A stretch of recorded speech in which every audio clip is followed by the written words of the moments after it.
더불어민주당 신현영입니다. 오늘 질의에서 총장님께서 백신 이상 반응에 대해서 피해 보상 확대하겠다, 피해자의 소통 강화하겠다, 그리고 이상 반응별 진료 체계 마련하겠다 이렇게 말씀하셨는데요. 피해 보상에 대한 죄소시는 기본적으로 보상에 대한 기준과 원칙이 명확해야 된다는 겁니다. 그래서 이번에 백신 이상 반응에 대해서 문제점보다는 해결점 중심으로 질의를 해보겠습니다. 사실상 우리 정부가 잘한 부분이 있죠. 백신 이상 반응 중에서 인과관계가 인정되는 사례뿐만 아니라 그렇지 않은 불충분한 그런 사례에 대해서도 중증 환자 의료비 1,000만 원까지 지원하기로 했습니다. 청장님, 이렇게 우리나라의 보상체계 해외 사례에 비추어서 어떻습니까? 인과성이 인정되지 않은 경우도 국가가 보상해주는 나라들이 있는지 말씀 주시죠. 현재 인과관계가 불충분한데 보상하는 국가는 없는 걸로 알고 있습니다. 아까 말씀드렸지만 미국도 8천여 건 사망에 대해서 인과관계 인정을 아직 안 하고 있고, 얀센의 우리나라가 유일한 거죠? 네, 그렇습니다. 예. 이로 인해서 38건의 사례가 사실 그동안 인관성이 불충분하지만 4-1 카테고리를 만들어서 의료비 지원을 받게 된 것입니다. 하지만 문제는 여기에 있습니다. 그 4-2에 해당하는 경우는요, 다른 이유에 의한 가능성이 높은 경우가 1285건이라는 것이죠. 네. 그래서 청장님 PPT를 보시면 이런 이상 반응 분류 체계에서 우선 코로나19 백신이 신속 개발되고 긴급 승인됐기 때문에 이런 이상 반응 입증이 어려운 의학적인 그레이존 존재한다는 걸 인정하시나요? 네, 그 4-1이 그래서 그레이존에 대한 문제를 해결하기 위해서 만든 카테고리이고요. 좀 더 근거가 쌓이게 되면 3이나 2로 단계가 변경돼서 보상할 수 있을 거라고 보고 있습니다. 예, 그러면 백신 접종률 제고 그리고 국민 신뢰 얻기 위해서는 가급적 피해자 입장에서 판단해야 된다. 이것도 동의하시나요? 네, 동의합니다. 예. 그러면 지금 4-1과 4-2를 판단하는 심의위원회 기준이 명확한 게 있나요?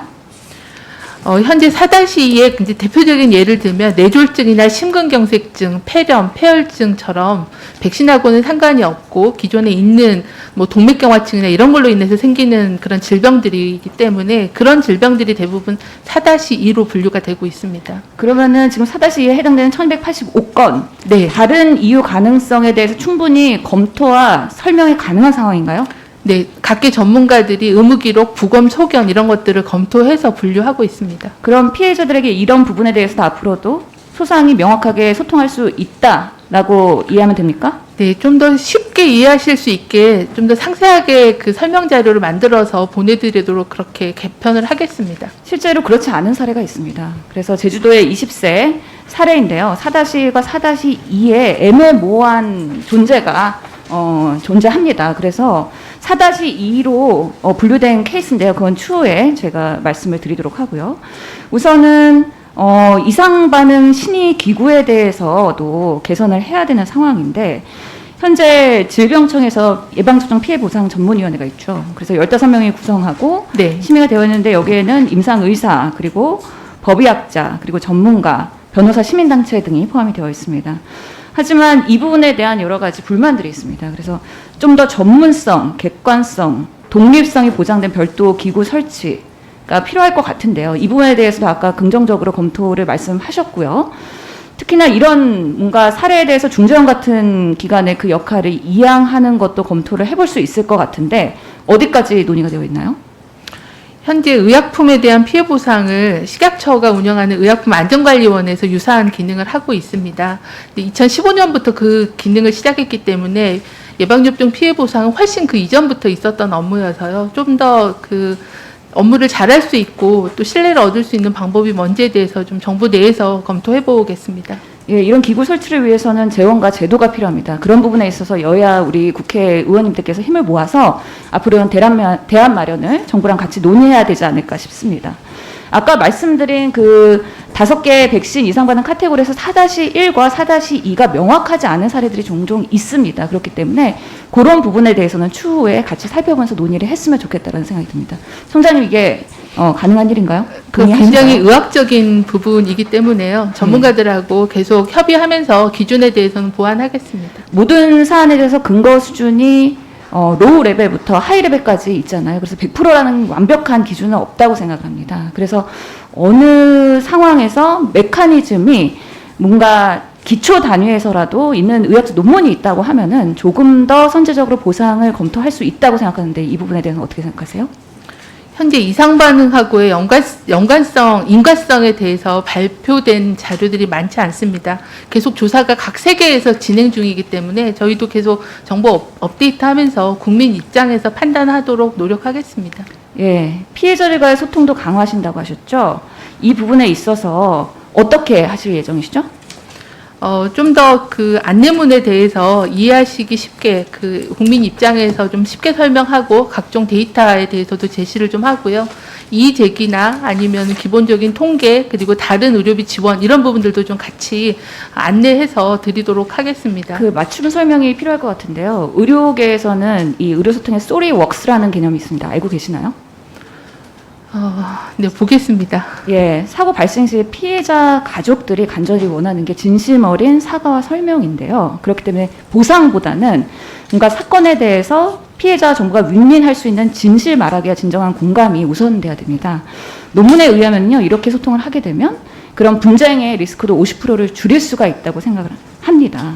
그런 레퍼런스가 있기 때문에 제안 드리는 건데요. 이런 피해자와의 소통을 하실 때는 PPT에서 보시는 것처럼 소통 체크리스트가 있습니다. 그래서 환자의 입장에서 이해하고 환자 중심의 의료 커뮤니케이션 그리고 환자의 수용성을 높여주는 팩트 기반 설명과 설득 그리고 국내와 해외 사례의 여러 가지 이상 반응에 대한 근거, 범위, 설명 그리고 심의위원회 결과 설명 이런 국가 피해 보상이 가능한 범위 이런 것들에 대해서 충분히 설명해야 피해자들이 이에 대해서 납득을 하고 그 결과를 수용할 수가 있는 것이죠.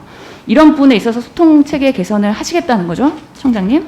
네, 주신 의견을 반영해서 국민 입장에서 필요한 정보와 소통을 하도록 더 노력하겠습니다. 백신 이상 반응이 의심될 때, 우리 국민들한테 그 이상 반응 체계에 따라서 진료 체계 시스템을 개선하겠다고 말씀을 하셨습니다, 청장님께서.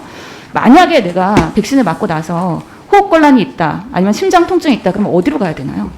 일단은 가까운 응급의료기관으로 가야 되는 상황입니다. 그래서 만약에 응급의료기관에 갔어요. 근데 진료를 거부당했어요. 내가 백신을 맞아서 이런 부분에 있어서의 부작용이라고 얘기했더니 거부를 당했어요. 그러면 그 다음에는 어떻게 해야 되나요? 그 부분은 의료법에 의료인이 백신 접종을 이유로 진료를 거부하는 것은 부적절하다고 생각하고 있고요. 아마 이제 정보가 부족하거나 몰라서 그럴 수는 있기 때문에 학회와 또 응급의학회와 이런 이상 반응에 대한 안내나 진단법, 진료 가이드라인 같은 걸 만들어서 계속 안내하고 소통하도록 하겠습니다. 아시다시피 다만 병원을 지정해버리면 그 병원 이외의 다른 병원은 다 공식적으로 진료를 안 해도 되는 거기 때문에 접근성을 오히려 제한할 위험이 있어서 그런 부분들을 검토가 필요합니다. 의료기관의 책임을 지우는 방식으로의 진료 의료법에 대한 문제を얘기하시면 안 되고요.